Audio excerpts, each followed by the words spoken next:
Well, hello everybody. Welcome back to '06. I guess now this is. Yeah. It's Backlash 2006. Puddy. Oh my God, we uploaded two pay-per-views in like 2 weeks or something. It's Oh my crazy. god, they're alive. They do things still. Yeah. Amazing. Um so yeah, it's a pretty big show. I agree. I actually think this is probably the moment in this series where we have diverged the furthest Mm. from real life WWE. Obviously, there's a lot of things that have changed over the last few months that have been different, but top to bottom, this card is not only drastically different than Backlash 2006, but also I think different for what Backlash would ever have been in the WWE. It's got like one WrestleMania rematch on here. It's all a reaction to WrestleMania, but it's not slap bang together rematches. No. Um so yeah, as you can see over here on our side, there's my cursor. I was like, where is it? What the hell? We have five major matches, I guess I'd say, right? We've got Edge taking on Rene Sebastian Dupree, Ken Shamrock challenging John Cena for the WWE Championship, Mickey James in the only WrestleMania rematch against Trish Stratus, but this time it's a hardcore match, so the rules are different, literally. Uh, True. Chris Jericho will defend the Intercontinental Championship against Shawn Michaels. And Triple H is taking on Bobby Lashley. We have a huge double main event here. Yeah, definitely. And I think we can explain these matches as we go on the show itself for the most part. So, yeah, Yep. sure.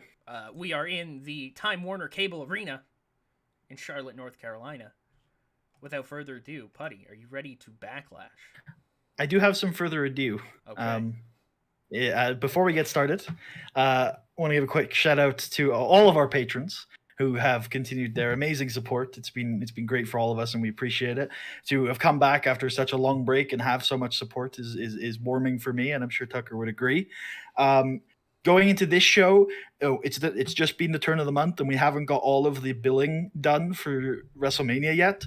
So there are a few patrons that are perhaps due rewards on this show that just not everything hasn't processed yet. So what we're going to do is we're going to hold that off until Judgment Day. But don't worry if you were pledged for WrestleMania and that goes through fine, and then you're not pledged for this show, then you'll still be credited at Judgment Day. But on that note, we do still have Biggest Dickus Maximus the Third as a tier 3 patron, and we want to give a special shout out to them specifically. Tell ya. Yeah. I remembered this time. Hell yeah. Let's do some backlash. Why not, right? Hell yeah. Cool. Let's do it. It's Vince McMahon. But not really. It's not actually Vince McMahon. Isn't it? No, it's a fake Vince McMahon. Oh no. It's his brother, Dince McMahon. Is that like Doink the Clown? Yes. No, yeah, then, now, forever. You know what this is. And we get the opening package for Backlash, mainly focusing, of course, around our world title match. It's Ken Shamrock, John Cena. Come on. I think, yeah, we should take this moment to set the scene about, because obviously we can talk specifically about this match, but there's been a lot going on around this match over the last like 4 weeks. In particular, Shawn Michaels and John Cena finally, I think, settled their problems. Obviously, John Cena beat Shawn Michaels at WrestleMania, but then a few weeks later, they had a rematch for the WWE Championship that took up the entire second half of a Raw, and John Cena came out on top again. I think over the last month, the game has changed, and John Cena has proven that he is the top dog. But more than that, even more unexpectedly than John Cena beating Shawn Michaels so decisively and coming out on top, we have seen the return of the most dangerous man on the planet. Nope, the world's most dangerous man. There you go, I got it. Ken Shamrock, who's arrived here and made it very clear that he's here to beat guys like John Cena and win championships. Is there anything else over the last couple of weeks that isn't going to show up on the show that you want to catch people up on? Because I know that's something we often do. Any TV specific stories or matches or builds that you want to talk about? I don't think so. Nothing that can't be explained before their pay-per-view related matches, I don't think. Yeah, no, I think we're good on that front. All right, cool. Cool. Of course, Jerry Lawler and Jim Ross say hello. Welcome to Backlash. It's going to be, it hopefully should be a good one. Hell yeah. And to kick things off, we've got Ric Flair. Okay, so bit of a history on this match. This is going to be Ric Flair and his mystery tag team partner, who, you know, it's right fucking there, against Johnny Nitro and Melina of Eminem. They ruined his damn coat. They ruined it. Eminem was celebrating backstage. I forget who Johnny Nitro had defeated. But either which way, Johnny Nitro was victorious, and they were celebrating with some champagne. And yeah, you know when you open champagne and it sprays everywhere. Yeah, that Ric Flair's jacket just hangs in the locker room like any other jacket. His robe, sorry, not his jacket. I was trying to think about what word I was looking for. It's his robe. Yeah, they soaked his robe. Oh my god. They've ruined a $5,000 robe. It's basically led to this match. I mean, Ric Flair wanted to make Johnny Nitro pay in more ways than one. I believe they had a match on TV that Nitro was able to, I think, weasel out a victory in, if I'm not wrong. Am I wrong? Didn't Flair win? I cannot tell you. I don't know. I think Flair won, and then they ruined another jacket. Maybe. I think Flair won, they ruined another jacket, and then Flair was like, okay, this time you're going to do more than pay in a match. I'm going to make you both pay. I want to beat up Melina. And then Coach was like... and then Coach was like, whoa, Rick, we don't do that here. You need to find a tag team partner to do that for you. And that's where we are. Yeah, Ric Flair reveals his tag team partner to be the newly retrained Torrie Wilson. What's the story behind that? So yeah, something we might see a little bit of later on tonight is Arn Anderson pointed out to Nat Hart that Torrie Wilson's actually trying when she's wrestling. And upon that realization, Nat Hart realized how terrible of a wrestler Torrie Wilson is. Like, oh, wait. That was like maximum effort at WrestleMania. Oh god. Oh no. And I don't really know why she did it. I don't think any of us know why she did it. Might have been, I don't know, just a right person at the right time. Maybe Nat Hart had some ideas that she's making some kind of cultural impact on Monday Night Raw. Maybe just simply from the inspiration of the idea of DMLS. She helped train Torrie Wilson. And hopefully tonight we should see a much better Torrie Wilson. Well, how much can you do in a week and a half, 2 weeks? I mean, how long have they been training? We don't know for sure. We've only seen snippets, but like, look, Nat Hart, I imagine is a very rigorous trainer. We've seen some of the snippets. Arn Anderson was also involved. She's probably come a long way in a short space of time. Especially if she was willing to like put her effort into it. And if there's one thing we can say about Torrie Wilson, despite all her flaws, is that when she wants something, she puts a lot of work in. And so maybe she has come a long way, but wrestling is not an art you learn in 2 weeks. Maybe not even 2 years to reach the level that Nat Hart's at. So I don't know. How far do you think she can come in that time? We're going to find out tonight at least. We're going to find out right now. It's pretty far. Oh, that's pretty good. Yeah, it's pretty far, actually. Yeah. She hits a Tornado DDT. That's fantastic.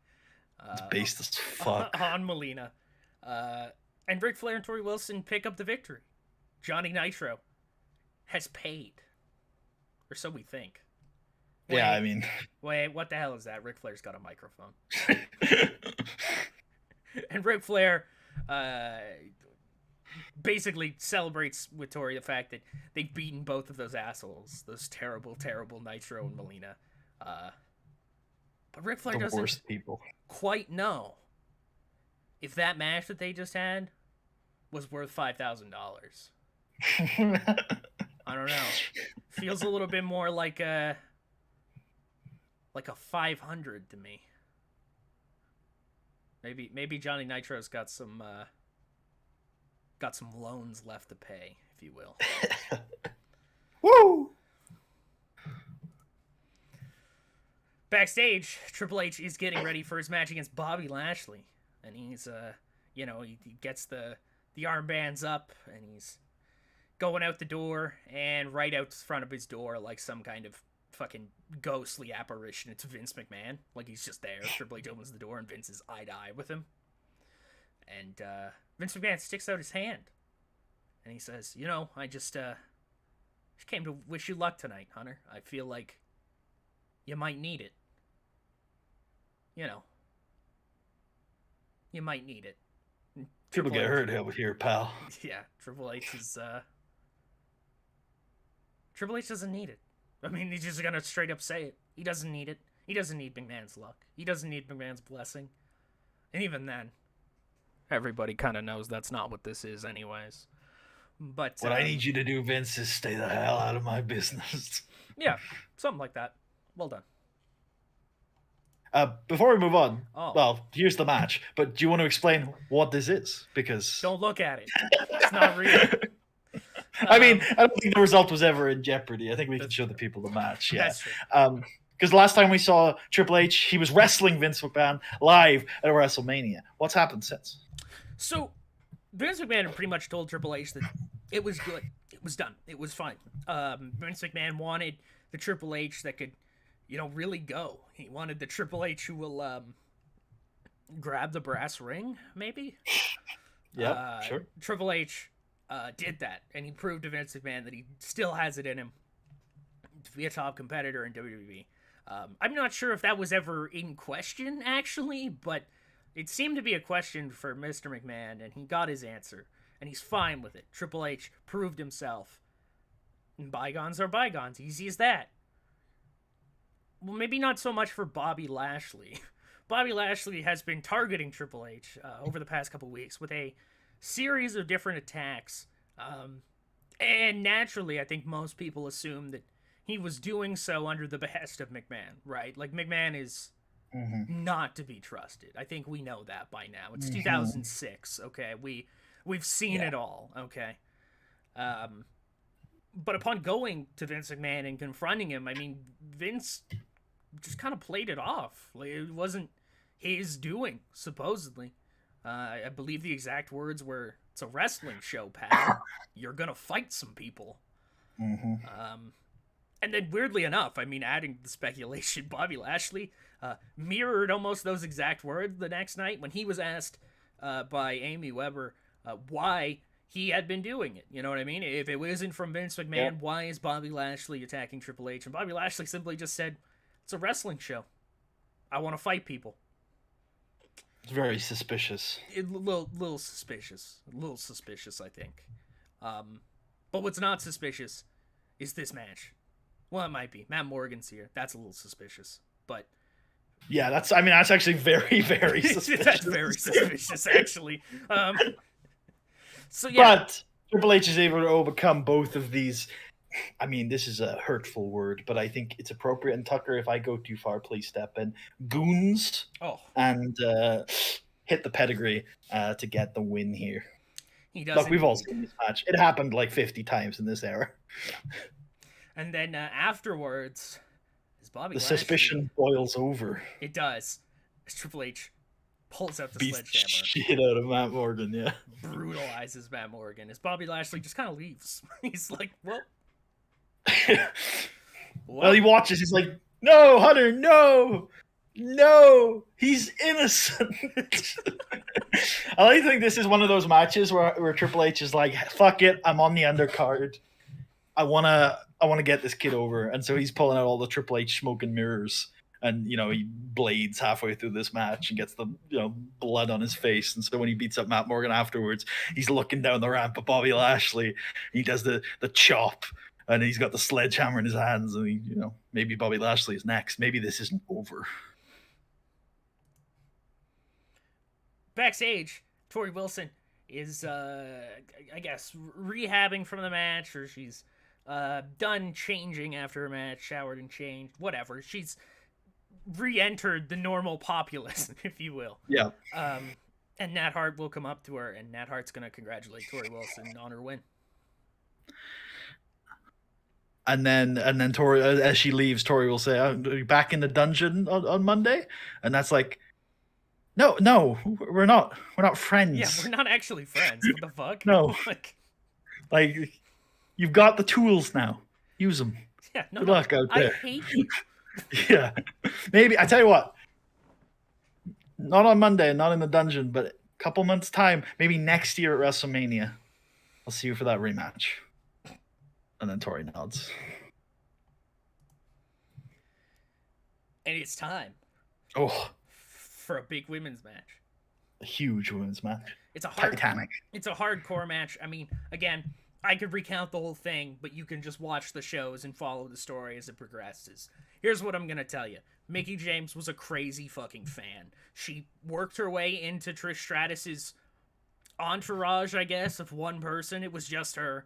Trish Stratus helped her out, showed her the basics for the most part, and Mickie took to it like that. Like, ridiculously so well. Like, she had won the women's championship by January. She had shown up in, like, November. We're talking about, like, one of the quickest learners we've ever seen. You know what I mean? We talked about it earlier, about how quick you can get in, like, a short amount of time. I mean, Mickie James is probably the antithesis to that idea. She's somebody who has constantly defied expectations, both through her own insanity and through her pure wrestling ability. I don't think anybody thought that this quickly she would be that good, and she's definitely not Trish Stratus. Definitely not. But she's pretty good.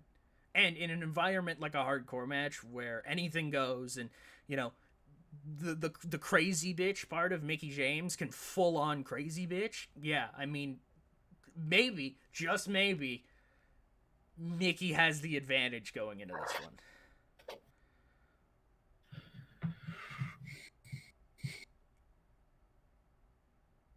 Yeah. Cool. I don't know what else I was waiting for there, but yeah. Nice. Good work. Good work, ladies. Good work. So yeah, Trish Stratus is going to win it with a chick kick. She defends her women's title. It's a long, pretty physical contest overall. I don't know. Did they let the women get color? They really don't. I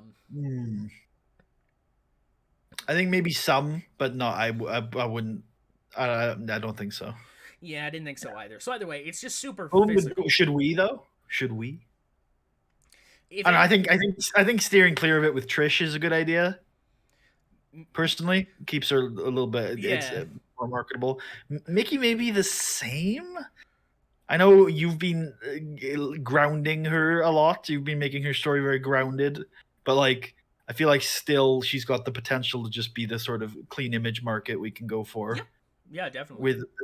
But then maybe that's hypocritical because I would be perfectly fine with like Nat getting a lot of that kind of stuff in her matches. It's fine then. We're just gonna say it's really physical. It's a war. These two lay it all out there, and Trish Stratus comes up with the victory once again. And it would seem now that this whole ordeal with Mickie James is over.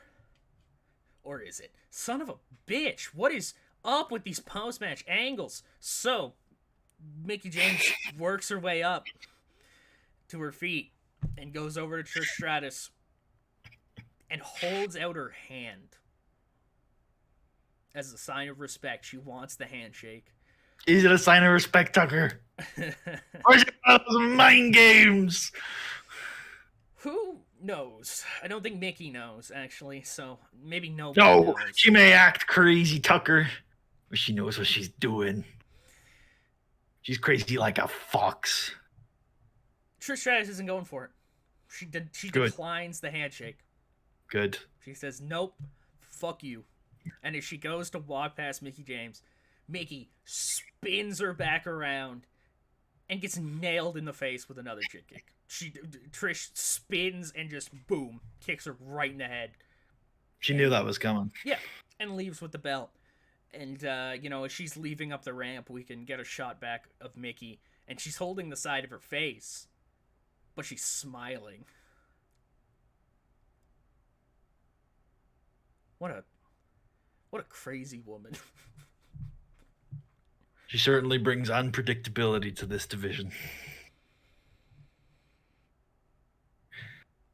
You want to go ahead on this one? I'm not sure. Johnny's gonna ask Sean how he's feeling about his match tonight against Chris Jericho for the Intercontinental. Yeah, I think I've got it. I think Sean's gonna say, Johnny, it's been a long couple of years for me in this business. I came back to this company and I felt like I was on top of the world. I felt like I was better than I'd ever been before. I stepped inside an elimination chamber and I came out on top, the top of the world, the best in the world. And I felt that moment, that night, as the confetti rained from the sky, that the showstopper, the Heartbreak Kid, is back. But it was temporary. And for the next couple of years, I got to fight alongside somebody I used to consider my best friend. And I learned a lot about him, and I learned a lot about myself. And at the end of the day, after all of those bloody wars were concluded, I still didn't hold the gold. I wasn't the guy. A month ago at WrestleMania, it felt like destiny. I knew what I had to do.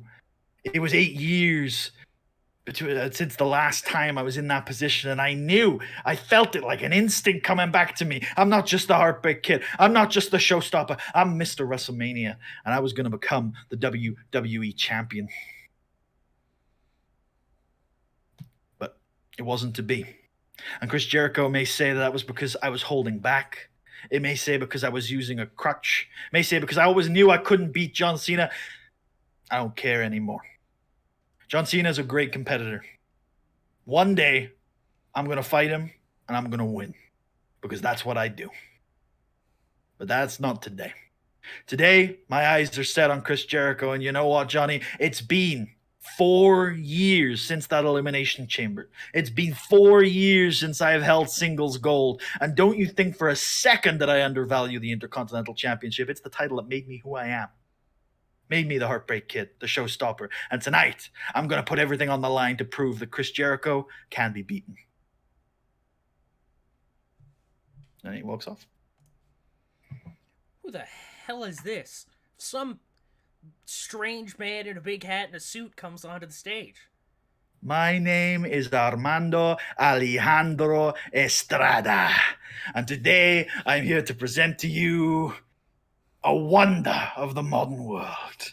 A beautiful force of pure destruction. The Samoan bulldozer, Umaga!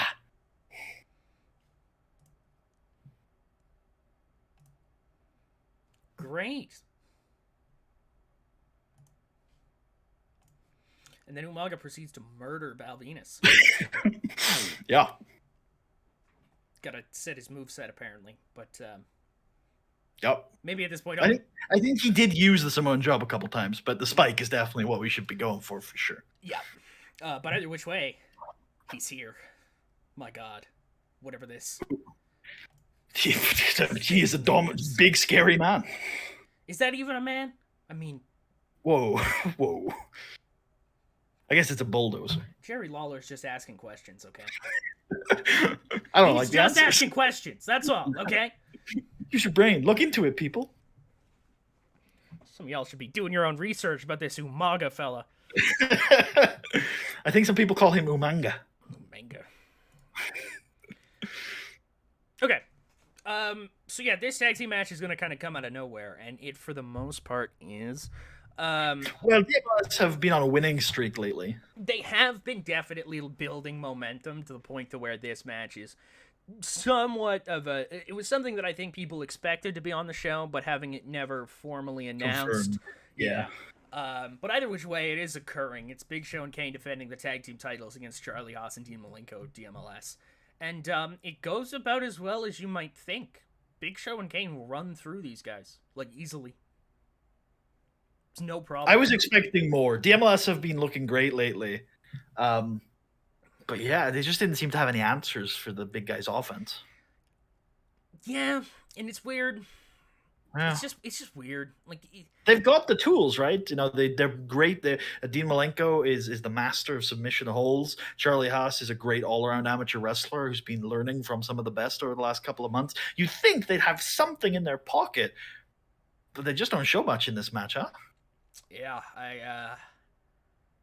I don't know what to say, and I'm not sure Charlie and Dean will have much to say either if you ask them. Maybe we'll get back to that later or something. Vengeance tickets are on sale. Buy them. Buy them, please. Please show up to our shows. I mean, we're selling out arenas, so we are. Yeah. Okay. So Stevie Richards goes to Chris Jericho.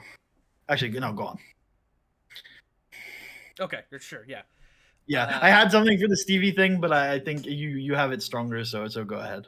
So Jericho's getting ready for his match, you know what I mean? He's putting his boots on or something like that, and Stevie Richards comes into his locker room, and maybe he's like, I don't know, eating a bag of peanuts or something like that. I don't know. As you do. He's just like snacking on something. Then he comes in and he looks at Chris and he says, "So, you're not gonna cheat, right?" And Chris looks up and he's like, "What?"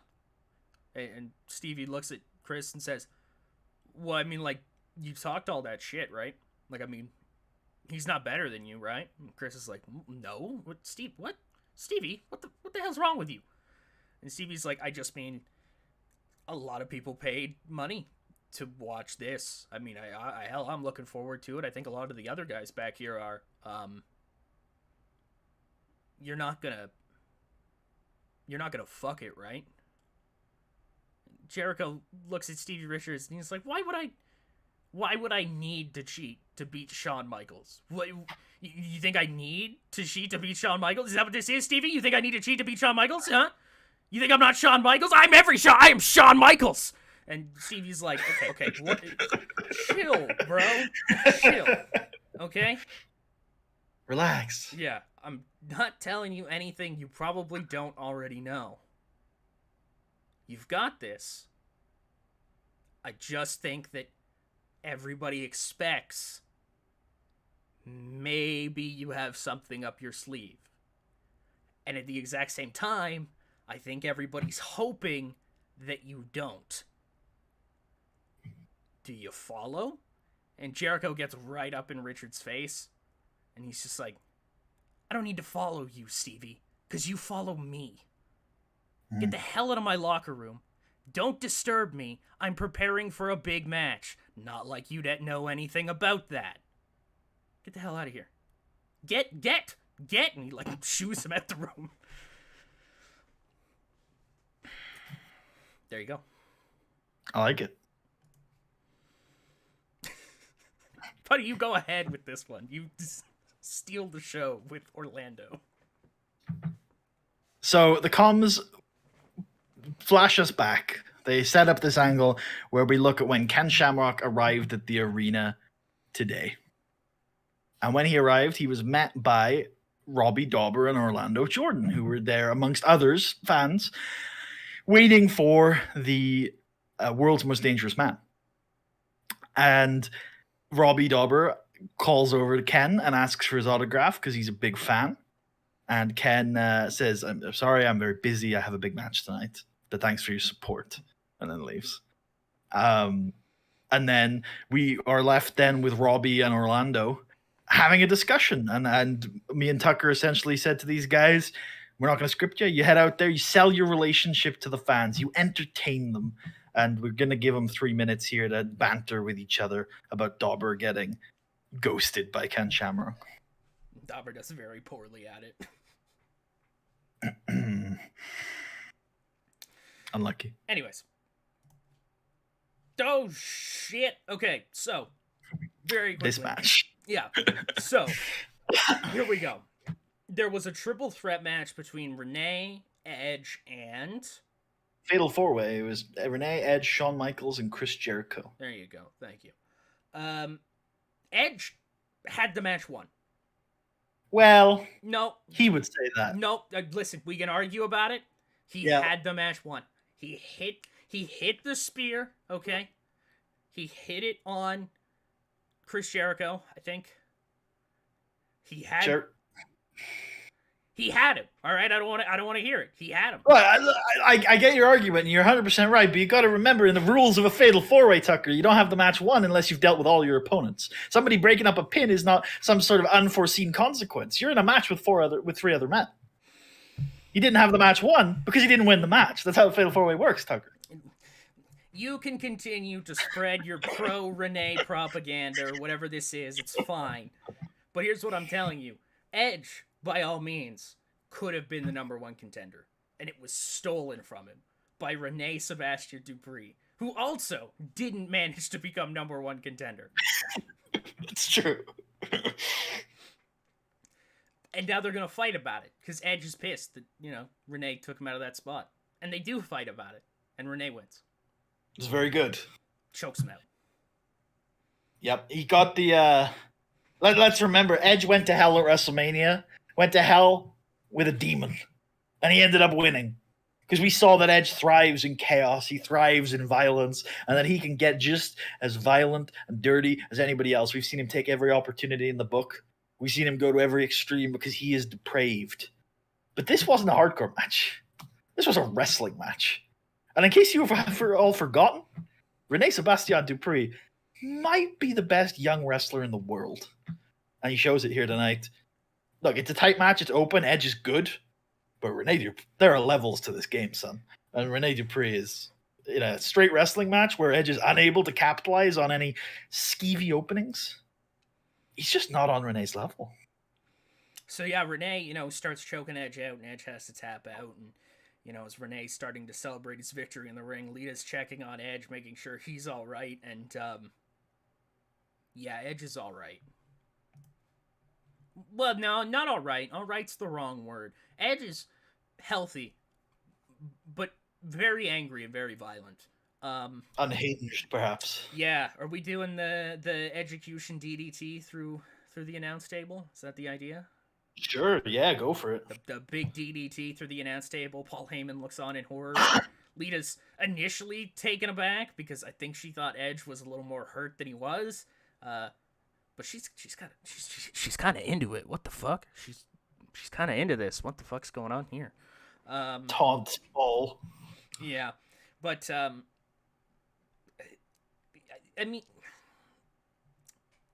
mean, Rene Dupree may have won the match. Yeah, I was gonna say something about, you can condemn Edge for this, but I don't really think it matters. I think this man at this point is going to do whatever he wants to do, and it's just, hopefully, the Raw office's job to mitigate the damage. Well, is this the problem with Rene Dupree? Because this isn't the first time he's been put through an announce table at the end of a match that he's won. but what I'm saying is, does he lack that killer instinct? Does he lack the ability? Does he have this naivete? He's so young. Like, it's Edge. Is anybody surprised that this happened? And yet, why is he standing there with Paul Heyman, by the way, who should know better and be advising his young protege, celebrating in front of an unhinged lunatic? If you're going to do that, make sure he's out. And you didn't hurt him. You didn't fight him. You won a match. That's what you do. You didn't put him out. I'm going to say, he didn't even put him out. He put him in the Loire Valley Clutch chokehold for sure. Tapped. But he tapped. Edge was and as soon as he tapped, he let go of the hold. How are you going to do that against Edge? Well, I don't know if Edge was smart or if Rene was just really naive. Maybe it's a little bit A and a little bit of B, but what a terrible happening. Okay, what an atrocity. Think about if Rene Dupree was the WWE champion, if he had a target on his back the level of John Cena, it wouldn't end well. No, he needs to get street smart quick. It definitely wouldn't. You're right.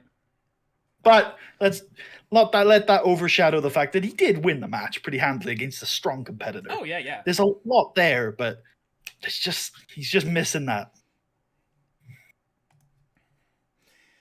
Backstage, Arn Anderson walks into the DMLS locker room and sees Malenko and Charlie Haas just like sitting around recovering after being destroyed by Big Show and Kane. And Arn just looks at the two of them and he's just like, "Are you kidding me? The two of you? Actually, hell, I expect this from you." And he looks at Charlie. "But you," and this is Dean, of course, I'm disgusted. What is wrong with you? You just went out there and fought them? You didn't think about this for like half a minute? That they're, 7 foot tall? Demon Link goes like, well, yeah, but I know 1,000 holds.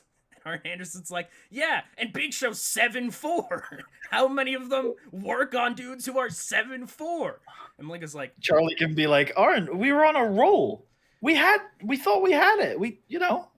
It was last couple of weeks we went up there. It's been fine. And Arn, yeah, he'll kind of get into Charlie a little bit here and say, see, that's the problem with you. You're fine with fine. That's acceptable to you. Me?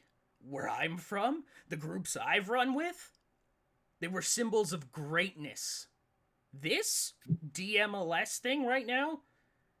Yeah, this ain't great, buddy. What, you can't beat Big Show and Kane? I mean, they're big bad dudes. They're big bad dudes. That's the thing about them. And you didn't even have a plan. You didn't even have a plan. What the hell are we doing here? What the hell are we doing here? Nat Hart beats Stacey Keibler, a sharpshooter. She's still really good. She's really good. Yeah. At least Nat's winning, because otherwise DMLS would be like on fire at the moment. And she's not even an official member. Not the good on fire. I used that earlier with you. I said the product was on fire, and then I edited no, I mean a real fire. There are people trapped inside. Hell. But yeah, Nat Hart at least keeps DMLS momentum afloat for tonight. Yeah, well, she's not even really an official member. Yeah, but I think at this point, Arn Anderson's not gonna. As Arn, I guess Arn has taken up the mantle as the leadership position now. I always felt that Arn Anderson was the brains of it. Really, I mean, I think he's the best wrestling mind amongst all of them, and maybe that's been the problem. Right. Maybe he hasn't been stepping into that role. I mean, because I think that's kind of what they wanted him to do, right? Like, he's Arn Anderson. Yep, that seems fair. Puddy, Amy Weber's going to talk to John Cena. Well, she's going to try to. She says, ladies and gentlemen, my guest this time, John Cena. Cena is like floating in and out of frame, pacing back and forth, title on his shoulder. And Amy will ask, how are you feeling about tonight, John? And John says, Amy, be honest, I don't want to be here. I don't want to be standing in front of you, in front of the camera, in front of the screen, telling you how I feel. Because I have spent every hour of every day since the Shawn Michaels match finished thinking about Ken Shamrock. And I don't have time to explain to you or anyone else what I'm thinking. And I know I got people out there relying on me, and to everyone who's supporting me tonight, I want to thank you. But right now, if I'm going to do my job, if I'm going to represent you properly, I cannot tell you every single move, every single thing I'm thinking, because I got to focus on what's going to happen tonight. I'm stepping into the ring with the world's most dangerous man. I'm in a fight tonight. And I need to survive that. So, if we're done here, I got to get back to preparing. And he's going to leave. And it's the video package for Shawn Michaels versus Chris Jericho. So, as was alluded to earlier in what Shawn Michaels was saying, and a little bit in what Chris Jericho was saying, Chris Jericho has come up with the idea that Shawn Michaels is either A, a little bit past it, or B, a little bit past it mentally. I'm not sure either is true. I'm not sure Shawn knows if either is true. And I think Chris Jericho thinks he knows a lot more than he actually does. But in his insistence that Shawn Michaels is past it, Chris Jericho made Shawn Michaels, I don't know if angry is the right word, but competitive.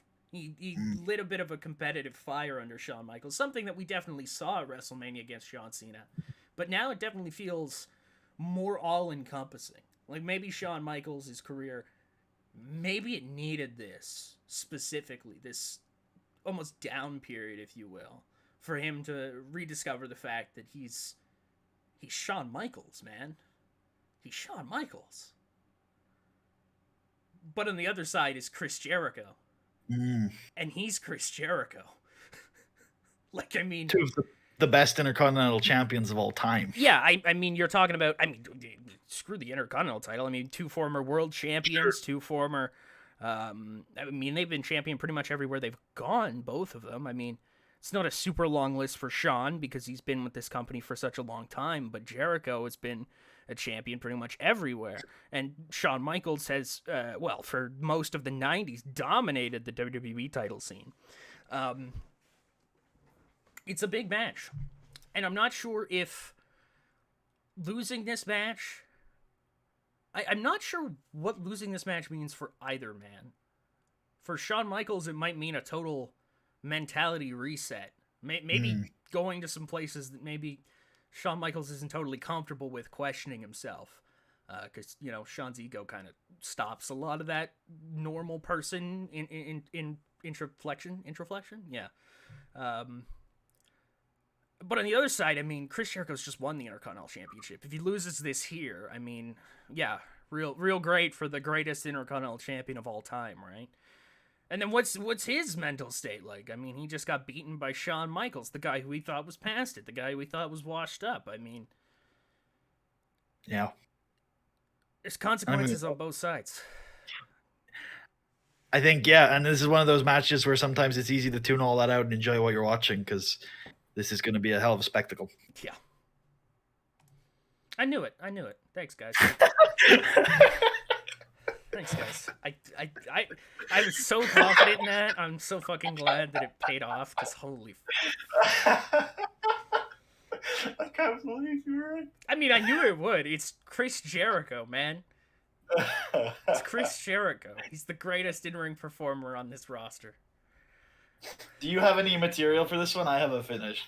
Yeah, you just go ahead then. I mean, I just think it's a fun as fuck Michaels Jericho. Yeah, match. They're very similar. I think most of the match we can leave to what your imagination is probably coming up with. Lots of sequences and flying and spots. Double super kick. Oh my god. Oh hell yeah. And for me, the finish will have a ref bump of some kind, and Jericho will go and grab the Intercontinental Championship, and like feign as if not feign, but like go to hit Shawn with it, essentially set himself up, like waits for Shawn to get back to his feet with the title in his hands, and then he looks at the title, and he looks out into space, maybe towards the ramp and the stage. You can see something weird is happening in his eyes. He's looking backstage at Stevie Richards, wherever he is in the building. And he's shaking his head like he can't believe he's thinking like this. But he throws the belt down in the middle of the ring, and he goes over to the referee and tries to get him up to his feet.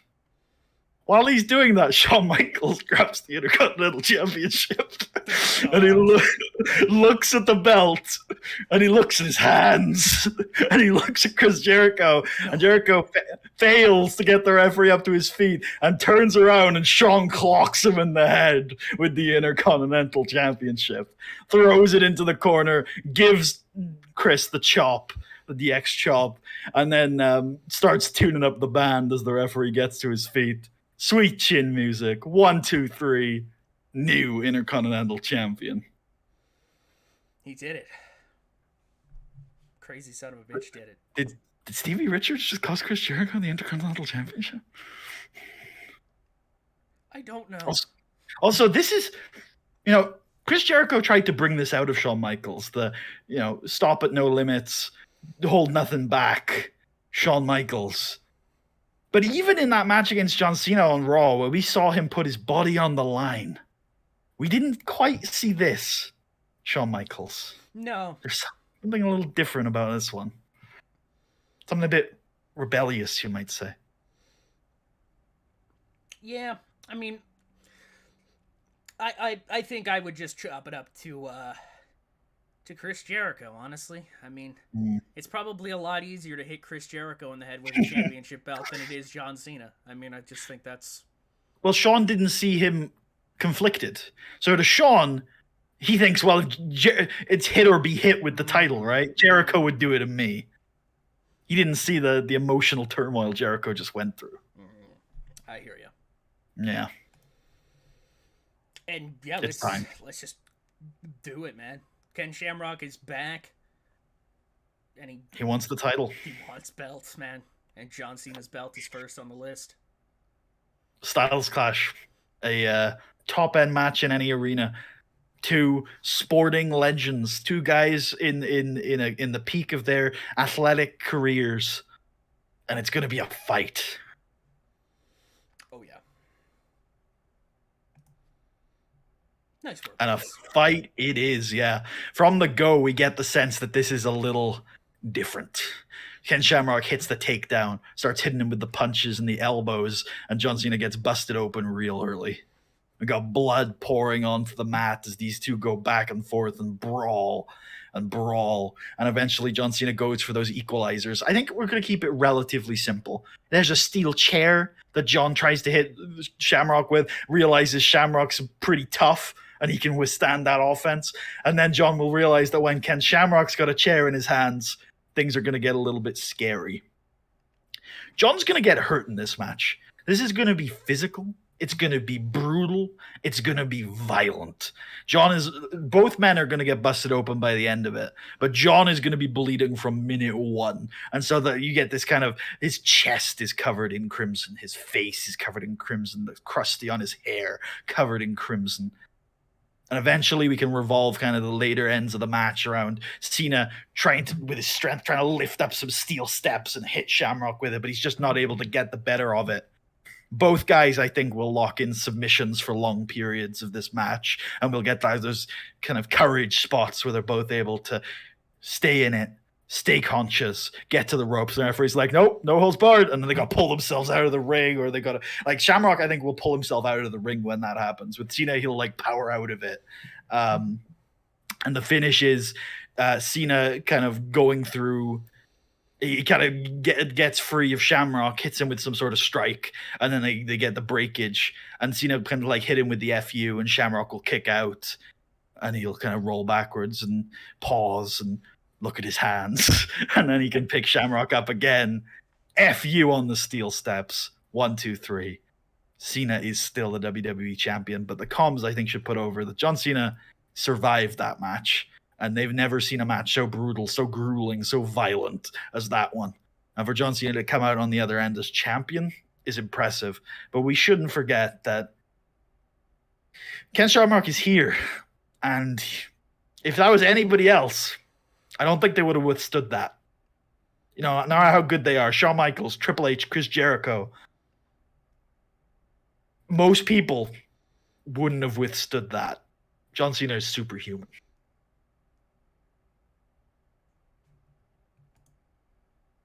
Cool. Oh, we did it. There's another one. Hell yeah. How do we close these on YouTube normally? Well, first, before we forget, let's show the Patreon credits. Oh yeah, shit, hold on. I gotta enable the preview so I can see what the hell I'm doing here. Hold on, YouTube. Hopefully this doesn't ruin everything. Okay, it didn't. There we are. The credits, they are on the screen right now. Perfect. I don't have to say your names, especially you, second guy, whoever you are.